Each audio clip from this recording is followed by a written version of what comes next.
बहुत स्वागत है जी सारिਆਂ ਦਾ। मैं हाँ सुरिंदर डला।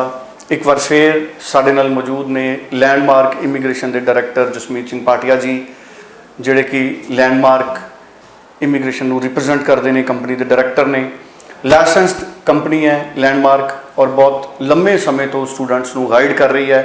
और हुण जदों कनेडा वालों डिफरेंट तरह के अपडेट्स आ रहे हैं, IRCC के वैबीनार दे विच बहुत सारिया गल्लां आईयां, उस तो बाद कुछ होर अपडेट्स आ रहे हैं। स्टूडेंट्स के किते ना किते कई इशूज़ के उत्ते कन्फ्यूजन बनी हुई है, स्टूडेंट कन्फ्यूज है। सो कोशिश अज ये करांगे कि स्टूडेंट्स की कन्फ्यूजन दूर होवे।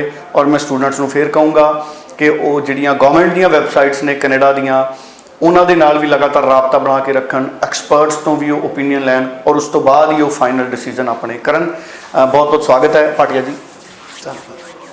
भाटिया जी, हुण जदों AIP भी आने शुरू हो गए हैं, पर बहुत तरह के अपडेट्स आ रहे हैं। ट्रैवल नूं लैके भी अपडेट आ रहा है, स्टूडेंट्स दियां फाइल्स दे अप्रूवल नूं लैके भी अपडेट्स आ रहे हैं। और 18 मार्च तो पहला जिन्हां स्टूडेंट्स ने ऑफलाइन फाइल्स अपलाई कीतियां ने, उन्हां नूं लैके भी कई तरह के अपडेट्स भी ने और कन्फ्यूजनस भी ने। मैं चाहना कि कनेडा के उपर इस शो के जरिए टोटल क्लैरिटी करने की गल की जाए।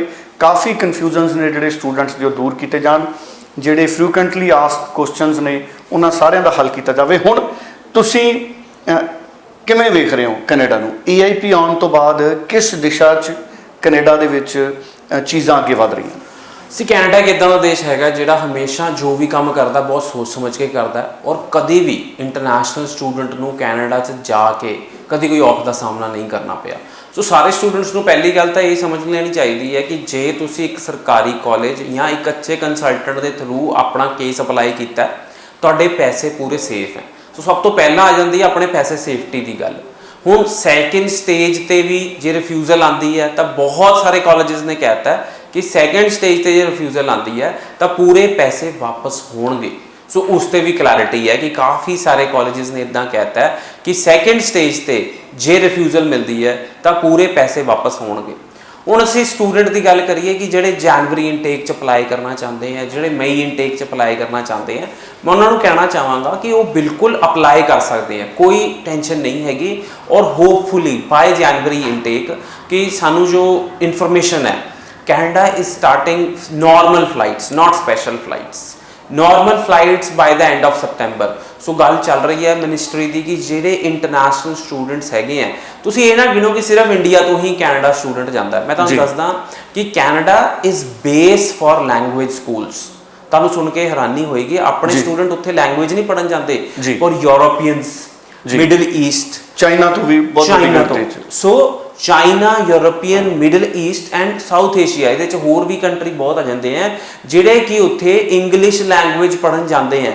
And Canada has big numbers, equivalent number of language students जिन्ने कि इंटरनेशनल स्टूडेंट्स हैगे हैं, जिन्ने कि हायर एजुकेशन च हैगे हैं, उन्ने ही नंबर हैगे हैं लैंगुएज स्कूल च। तुसीं सोच नहीं सकते कि जिहड़े लैंगुएज स्कूल्स हुंदे हैं उन्हां दा एडा वड्डा सैटअप नहीं हुंदा।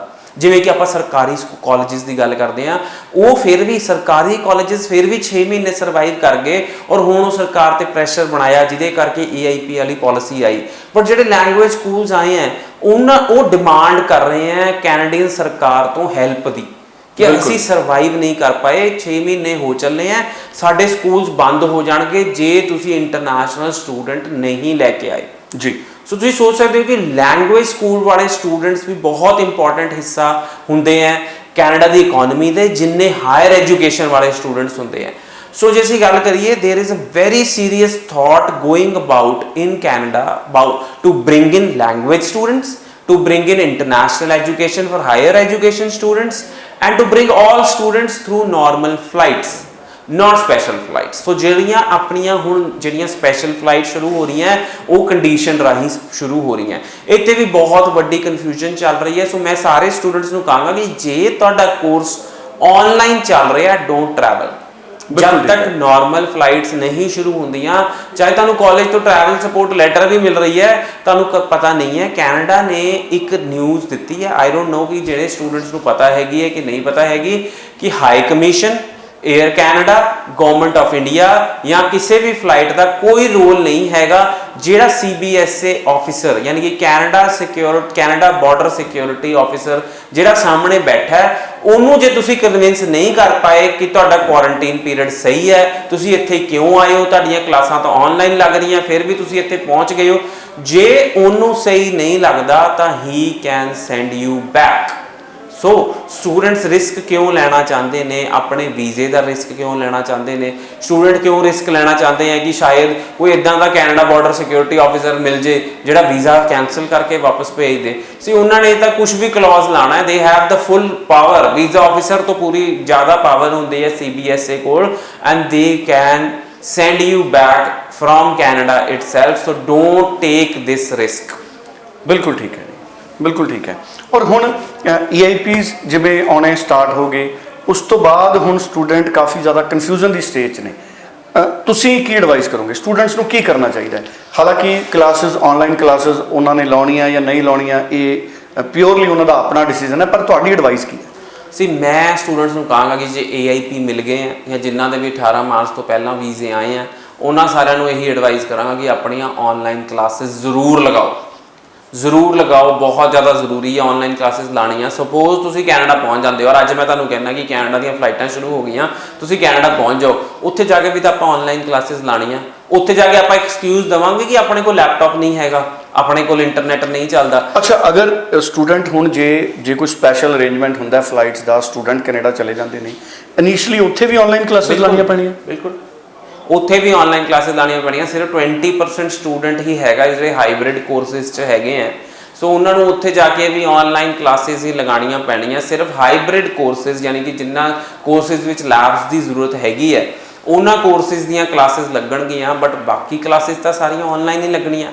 ਸੋ ਕੈਨੇਡਾ ਸਰਕਾਰ ਇੱਕ ਕੁਐਸਚਨ ਪੁੱਛ ਸਕਦੀ ਹੈ ਕਿ ਸਟੂਡੈਂਟ ਨੂੰ ਕਿ ਇੱਥੇ ਵੀ ਆਨਲਾਈਨ ਕਲਾਸਿਸ ਲੱਗਣੀਆਂ, ਉੱਥੇ ਵੀ ਆਨਲਾਈਨ ਕਲਾਸਿਸ ਲੱਗਣੀਆਂ, ਪੋਸਟ ਗ੍ਰੈਜੂਏਟ ਵਰਕ ਪਰਮਿਟ ਅਸੀਂ ਪੂਰਾ ਦੇ ਰਹੇ ਹਾਂ, फिर क्यों तुसी ट्रैवल करना चाहते हो? सो स्टूडेंट्स मैं तुहानू एडवाइस करांगा कि मैं तुहानू एक सही एडवाइस करना चाहांगा कि नॉर्मल फ्लाइट्स खुल लैन दो ਤਾਂ ਹੀ ਤੁਸੀਂ ट्रैवल करो। आई नो कि बहुत उत्सुकता ਹੁੰਦੀ ਹੈ, ਸਾਡਾ ਵੀਜ਼ਾ ਲੱਗਾ ਹੋਇਆ ਪਾਸਪੋਰਟ ਤੇ ਅਸੀਂ ਕੈਨੇਡਾ ਨਹੀਂ ਪਹੁੰਚ ਪਾ ਰਹੇ, ਬਟ ਜੇ ਤੁਹਾਡੀਆਂ ਲੈਬੋਰੇਟਰੀ ਵਾਲੀਆਂ ਕਲਾਸਿਸ ਹੈਗੀਆਂ, ਹਾਈਬ੍ਰਿਡ ਕਲਾਸਿਸ ਹੈਗੀਆਂ, ਦੈਨ ਯੂ ਕੈਨ ਟਰੈਵਲ। ਔਰ ਕਿਤੇ CBSA ਆਫਿਸਰ ਜਿਹੜਾ ਉੱਥੇ ਬੈਠਾ ਹੋਇਆ ਉਹਨੇ ਤੁਹਾਡਾ ਵੀਜ਼ੇ ਤੇ ਕਾਟਾ ਮਾਰ ਕੇ ਤੁਹਾਨੂੰ ਵਾਪਸ ਭੇਜਤਾ, ਦੈਨ ਜਿਹੜੀ ਤੁਸੀਂ ਇੰਨੀ ਮਿਹਨਤ ਕੀਤੀ ਔਰ ਜਿੰਨਾ ਤੁਸੀਂ ਇੰਨਾ ਵੇਟ ਕੀਤਾ ਉਹ ਸਾਰਾ ਵਿਅਰਥ ਜਾਣਾ। ਬਿਲਕੁਲ ਠੀਕ ਹੈ।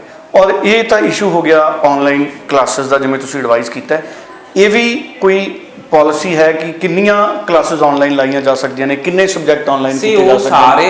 सी पॉलिसी तो कैनेडा सरकार ने बनाई है कि सपोज तुहाडा 2 साल का कोर्स है, तुसी 50% of the course, that मीनस 4 semester ਹੁੰਦੇ ਆ 2 ਸਾਲ ਦੇ ਕੋਰਸ ਵਿੱਚ, ਤੁਸੀਂ 2 ਸਮੈਸਟਰ ਇੰਡੀਆ 'ਚ ਰਹਿ ਕੇ ਲਗਾ ਸਕਦੇ ਹੋ ਔਰ ਤੁਹਾਨੂੰ ਪੋਸਟ ਗ੍ਰੈਜੂਏਟ ਵਰਕ ਪਰਮਿਟ ਪੂਰਾ ਮਿਲੇਗਾ।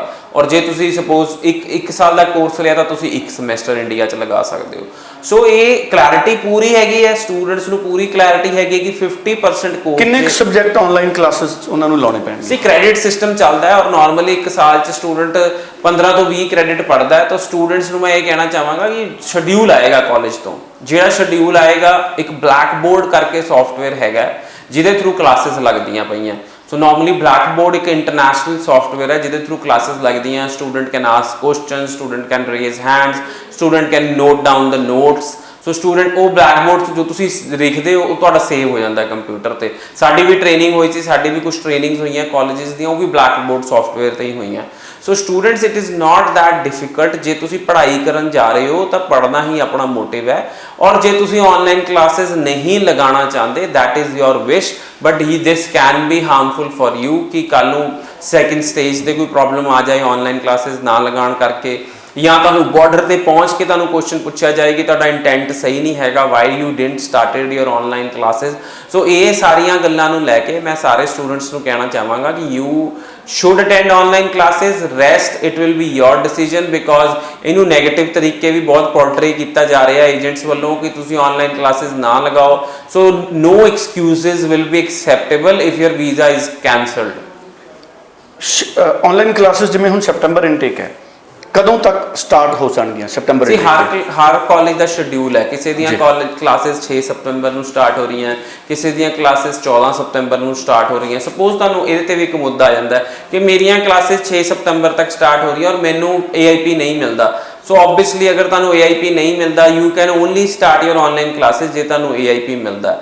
ਸੋ ਜੇ ਤੁਹਾਨੂੰ AIP ਨਹੀਂ ਮਿਲਦਾ, you should defer to January. Suppose ਤੁਹਾਡੀਆਂ ਕਲਾਸਿਸ, ਇੱਕ ਐਗਜ਼ਾਮਪਲ ਲੈ ਲੈਂਦੇ ਆ ਕਿ 6 ਸਤੰਬਰ ਨੂੰ ਸਟਾਰਟ ਹੋ ਰਹੀਆਂ, you should wait till 30th August ਔਰ 30th ਅਗਸਤ ਨੂੰ ਤੁਹਾਨੂੰ 30th ਅਗਸਤ ਤੱਕ ਤੁਹਾਨੂੰ AIP ਨਹੀਂ ਮਿਲਦਾ, you should defer to January intake. And suppose ਤੁਹਾਨੂੰ AIP ਆ ਜਾਂਦਾ 15 ਸਤੰਬਰ ਨੂੰ, then you can write an explanation letter ਕਿ ਮੇਰੀਆਂ ਕਲਾਸਾਂ 6 ਸਤੰਬਰ ਨੂੰ ਸਟਾਰਟ ਹੋ ਗਈਆਂ ਸੀ, but I got an AIP on 15th September, so I did not started my classes. Or ਤੁਸੀਂ ਜੇ ਸਪੋਜ਼ ਤੁਹਾਨੂੰ AIP ਮਿਲਦਾ 15 ਸਤੰਬਰ ਨੂੰ ਔਰ ਤੁਸੀਂ ਡੈਫਰ ਦੀ ਰਿਕੁਐਸਟ ਪਾਈ ਹੋਈ ਹੈ, ਤਾਂ ਤੁਸੀਂ ਆਪਣੇ ਕਾਲਜ ਨੂੰ ਈਮੇਲ ਕਰ ਸਕਦੇ ਹੋ ਕਿ ਮੈਨੂੰ AIP ਮਿਲ ਗਿਆ, ਅੱਜ 15 ਸਤੰਬਰ ਹੈ, can I start my classes. ਜੇ ਕਾਲਜ ਅਪਰੂਵ ਕਰਦਾ ਹੈ ਤਾਂ you can start your online classes. And ਤੁਸੀਂ ਕਾਲਜ ਨੂੰ ਇਹ ਵੀ ਪੁੱਛ ਸਕਦੇ ਹੋ ਈਮੇਲ ਕਰਕੇ ਕਿ ਮੈਨੂੰ AIP ਮਿਲ ਗਿਆ, this is my student ID, and ਜੇ ਮੈਂ ਆਪਣੀਆਂ ਕਲਾਸਿਸ ਸਟਾਰਟ ਕਰਦੀਆਂ, will you be refunding me full fees if by any chance I get refusal at second stage. You can also ask this question from your college. ਬਿਲਕੁਲ ਠੀਕ ਹੈ ਜੀ। ਬਹੁਤ important points ਨੇ ਜਿਹੜੇ ਲਗਾਤਾਰ ਸਾਡੇ ਨਾਲ ਸਾਂਝੇ ਕੀਤੇ ਨੇ ਜਸਮੀਤ ਸਿੰਘ ਭਾਟੀਆ ਜੀ ਨੇ, ਜਿਹੜੇ ਕਿ ਡਾਇਰੈਕਟਰ ਨੇ ਲੈਂਡਮਾਰਕ ਦੇ। ਮੈਨੂੰ ਲੱਗਦਾ ਹੈ ਕਾਫੀ ਜ਼ਿਆਦਾ ਇੰਪੋਰਟੈਂਟ ਇਸ਼ੂ ਸੀਗੇ ਜਿਨ੍ਹਾਂ ਦੇ ਉੱਤੇ ਕਲੈਰਿਟੀ ਆਈ ਹੈ। ਔਰ ਇਸ ਤੋਂ ਇਲਾਵਾ ਅਖੀਰ 'ਚ ਹੋਰ ਸਟੂਡੈਂਟ ਕੀ ਕਰੇ ਜੀ ਸੈਪਟੈਂਬਰ ਇਨਟੇਕ ਨੂੰ ਲੈ ਕੇ, ਕੀ ਪ੍ਰੀਕਾਸ਼ਨਸ ਲਵੇ, ਕਲੈਰੀਫਿਕੇਸ਼ਨ ਅਗਰ ਕੋਈ ਚਾਹੀਦੀ ਹੈ ਉਹਨੂੰ ਕਾਲਜ ਤੋਂ, ਹਾਈ ਕਮਿਸ਼ਨ ਤੋਂ, ਉਹਦੇ ਲਈ ਸਟੂਡੈਂਟ ਕੀ ਕਰੇ? ਮੈਂ ਸਾਰੇ ਸਟੂਡੈਂਟਸ ਨੂੰ ਕਹਿਣਾ ਚਾਹਾਂਗਾ ਕਿ ਅਸੀਂ ਕੋਸ਼ਿਸ਼ ਕਰ ਰਹੇ ਹਾਂ ਕਿ ਸਾਡੇ ਸ਼ੋਅ ਦੇ ਮਾਧਿਅਮ ਦੌਰਾਨ ਅਸੀਂ ਸਾਰੀ ਕਲੈਰੀਫਿਕੇਸ਼ਨ ਕਰ ਸਕੀਏ ਸਟੂਡੈਂਟਸ ਨੂੰ, ਬਟ ਸਟੂਡੈਂਟ ਬਹੁਤ ਜ਼ਿਆਦਾ ਕਨਫਿਊਜ਼ ਹੋ ਰਿਹਾ। ਜਿੰਨੀ ਜ਼ਿਆਦਾ ਇਨਫੋਰਮੇਸ਼ਨ ਤੁਸੀਂ ਗੈਦਰ ਕਰੋਗੇ ਉਨੇ ਜ਼ਿਆਦਾ ਤੁਸੀਂ ਕਨਫਿਊਜ਼ ਹੋਗੇ। You should not panic now, positive ਰਹੋ, ਸਟ੍ਰੈਸ ਨਹੀਂ ਲੈਣਾ ਆਪਣਾ। ਅਸੀਂ ਆਪਣੇ ਸ਼ੋਅ ਦੇ ਦੌਰਾਨ ਸਾਰੀਆਂ ਕਨਫਿਊਜ਼ਨ ਦੂਰ ਕਰਨ ਦੀ ਕੋਸ਼ਿਸ਼ ਕਰ ਰਹੇ ਹਾਂ ਸਟੂਡੈਂਟਸ ਨੂੰ। ਔਰ ਕੋਈ ਵੀ ਜਿਹਨੂੰ ਕਹਿੰਦੇ ਐਕਸਟਰਾ ਇਨਫੋਰਮੇਸ਼ਨ, ਜਿਵੇਂ ਅਸੀਂ ਕਹੀਏ ਕਿ ਮੇਰੀ ਕੰਪਲੀਟ ਫਾਈਲ ਹੈ, ਮੈਨੂੰ ਕੀ ਡਿਸੀਜਨ ਮਿਲੇਗਾ, ਮੇਰੇ ਬਾਇਓਮੈਟ੍ਰਿਕ ਨਹੀਂ ਹੋਏ ਹੈ, ਮੈਨੂੰ ਕੀ ਡਿਸੀਜਨ ਮਿਲੇਗਾ, ਮੈਨੂੰ ਡੈਫਰ ਕਰਨਾ ਚਾਹੀਦਾ, ਨਹੀਂ ਕਰਨਾ ਚਾਹੀਦਾ, these are all extra information ਜਿਹੜੀ ਕਿ ਬਿਲਕੁਲ ਯੂਜ਼ਫੁਲ ਨਹੀਂ ਹੈਗੀ। ਮੇਰਾ ਇਸ ਕਾਲਜ ਦਾ ਕੋਰਸ ਹੈਗਾ, ਇਸ ਕਾਲਜ 'ਚ ਮੈਂ ਫੀਸ ਭਰੀ ਹੋਈ ਹੈ, ਮੈਨੂੰ ਵੀਜ਼ਾ ਮਿਲੇਗਾ ਨਹੀਂ ਮਿਲੇਗਾ, these are all some information which you should not worry about. ਬਾਕੀ ਅਸੀਂ ਪੂਰੀ ਕੋਸ਼ਿਸ਼ ਕਰ ਰਹੇ ਹਾਂ ਸਟੂਡੈਂਟਸ ਨੂੰ ਸਾਰੀ ਲੇਟੈਸਟ ਇਨਫੋਰਮੇਸ਼ਨ ਦੇਣ ਦੀ, ਸਾਰੀ ਕਲੈਰਿਟੀ ਕਰਨ ਦੀ, ਬਟ ਜਿੰਨੀ ਜ਼ਿਆਦਾ ਇਨਫੋਰਮੇਸ਼ਨ ਮੈਨੂੰ ਲੱਗਦਾ ਇਸ ਟਾਈਮ ਤੇ ਬਹੁਤ ਇਨਫੋਰਮੇਸ਼ਨ ਫਲੋ ਹੋ ਰਹੀ ਹੈ ਮਾਰਕੀਟ ਵਿੱਚ, and students R getting really confused. ਬਿਲਕੁਲ ਜੀ। ਚਲੋ ਤੁਸੀਂ ਕਿਤੇ ਵੀ ਤੁਹਾਨੂੰ ਕੋਈ ਕਨਫਿਊਜ਼ਨ ਹੈ ਤਾਂ ਤੁਸੀਂ ਪਰਸਨਲੀ 90413 90412 ਤੇ ਜਸਮੀਤ ਜੀ ਦੀ ਟੀਮ ਦੇ ਨਾਲ, ਜਸਮੀਤ ਜੀ ਦੇ ਨਾਲ ਰਾਬਤਾ ਬਣਾ ਸਕਦੇ ਹੋ। ਈਮੇਲ ਵੀ ਕਰ ਸਕਦੇ ਹੋ ਜਸਮੀਤ ਭਾਟੀਆ ਜੀ ਦੇ ਤੁਸੀਂ ਈਮੇਲ ਨੰਬਰ ਦੇ ਉੱਪਰ, ਔਰ ਉਹਦੇ ਨਾਲ ਤੁਹਾਨੂੰ ਹੋਰ ਹੈਲਪ ਮਿਲ ਸਕਦੀ ਹੈ। Thank you so much Bhatia ਜੀ, ਥੈਂਕ ਯੂ ਸੋ ਮਚ। ਧੰਨਵਾਦ।